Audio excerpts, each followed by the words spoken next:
తొలి సంతకం 2 లక్షల రుణమాఫీ మీద ఉంటుందన్నారు. తొలి క్యాబినెట్ దీనికి చట్టబద్ధత తెస్తాం అసెంబ్లీలో అని చెప్పినారు. మొదటి అసెంబ్లీ సమావేశాల్లోనే చట్టబద్ధత తెస్తామని చెప్పినారు.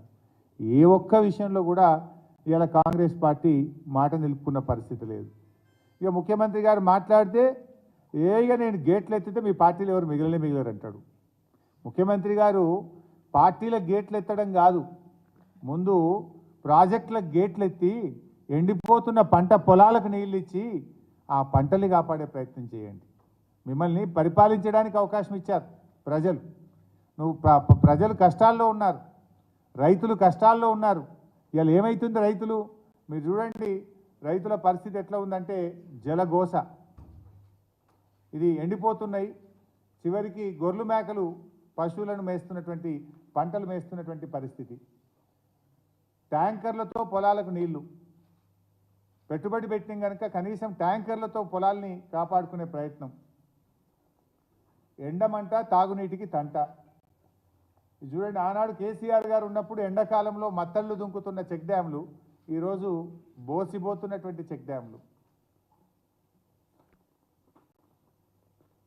హైదరాబాద్లో మంచినీళ్ళ కోసం అర్ధరాత్రి వరకు వాటర్ ట్యాంకర్ల సప్లై, మళ్ళా బిందెలు ఖాళీ బిందెలు ట్యాంకర్ల చుట్టూ పరిస్థితి. నగరానికి నీటి ముప్పు. ట్యాంకర్ కావాలంటే 2 రోజులు ఆగాల్సిందే. కేసీఆర్ గారి హయాంలో అసలు ట్యాంకర్ కనబడ్డదా? ఖాళీ బిందెలు కనబడ్డాయా? మీరు వచ్చిండ్రు మళ్ళా ఖాళీ బిందెలు, ప్లాస్టిక్ బిందెలు, ట్యాంకర్లు కనబడతా ఉన్నాయి ఈరోజు. అదేవిధంగా ఈరోజు రైతుల ఆత్మహత్యలు. వీళ్ళు అధికారంలోకి వచ్చిన తర్వాత ఈరోజు 174 మంది రైతు ఆత్మహత్యలు చేసుకున్నారు. వాళ్ళ వివరాలతో సహా, ఏ ఊరు, వాళ్ళ ఫోన్ నంబరు మీకు మీడియాకు కూడా ఇస్తాం.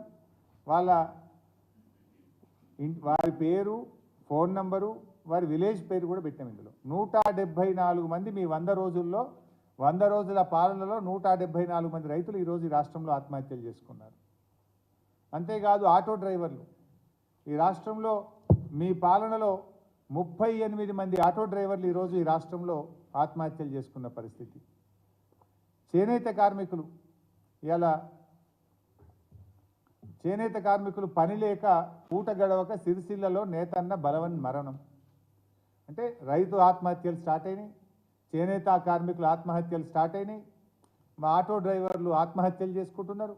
ఆనాటి మళ్ళా పాత కాంగ్రెస్ పాలన, ఉమ్మడి రాష్ట్రంలో ఆనాడు కాంగ్రెస్ పాలనలో ఏ రకంగా అయితే రైతు ఆత్మహత్యలు, చేనేత కార్మికుల ఆత్మహత్యలు జరిగినాయో, మళ్ళీ ఈరోజు కాంగ్రెస్ వచ్చింది, కరువు వచ్చింది. కాంగ్రెస్ వచ్చింది, రైతు ఆత్మహత్యలు ప్రారంభమైనాయి. కాంగ్రెస్ పాలన వచ్చింది, నేత కార్మికుల బలవన్ మరణాలు ప్రారంభమైనాయి. ఇదా మీ పాలన?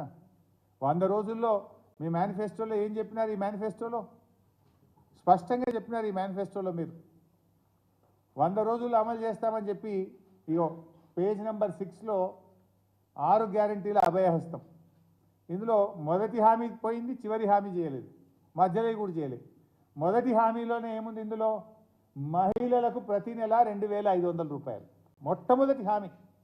100 రోజుల్లో మేము అమలు చేస్తామని చెప్పిన 6 గ్యారంటీల్లో మొదటి హామీ మహిళలకు ప్రతి నెల 2500 ఇచ్చిండ్రా? ఏ మొహం పెట్టుకుంటే పార్లమెంట్ ఎన్నికల్లో ఓట్లాడుతారు మీరు?